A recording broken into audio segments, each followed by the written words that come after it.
Corey Island. So so Corey Island was influenced by one. I just wanted to write a novella. I had written Boonville, which is a longer novel, and something about the size of a novella just really is a fun. I imagine you've probably written a few. Yeah. It's just that length is just you can tell enough story, but it doesn't overwhelm you. And I don't know if you've seen the series Third Day. It's with I can't think of his name. British guy. He was in the Holiday. That's my wife's favorite movie.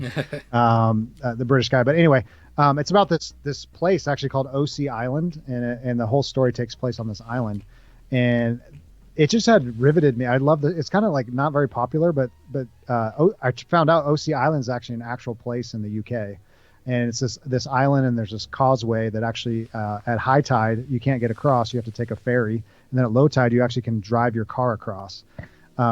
And it was built in the Roman Empire, 2,000 years ago, and really just kind of a neat place. And that seed of an idea, again, it was a what if.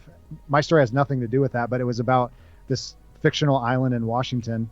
And it was about this guy who lost his wife, and he's bringing his two daughters back to Corey Island to kind of grieve the loss of his wife, who happened to die at the island, and it was one of their favorite family spots. And they're just kind of dealing with that. And then as the story goes along, they find out that Sarah Collins, who's his wife, is not who we think she is, and I'll just leave it at that. Okay. And there's all kinds of stuff that happens, and there's a huge twist at the end, and I won't give that away either. But yeah, it was just I love island settings. I loved Shutter Island. I love the movie. I love the book. Lord of the Flies. There's just something about putting people trapped on an island and just letting them go and see where it happens. And then when I was done with that book, I realized the book was about marriage. It was about dealing with the person that sleeps in your bed if you're married. And we, there's parts of us that we are scared to unveil, and there's parts of us that we're not honest about. And there's things that, we let get in the way of our marriages. And it's funny because that was not my intention. I wasn't writing a marriage book. It's not, that sounds like I wrote a marriage book, but it's not. It's, it's those themes that you're not trying to. It's a little bit what Stephen King talks about in writing. Yeah.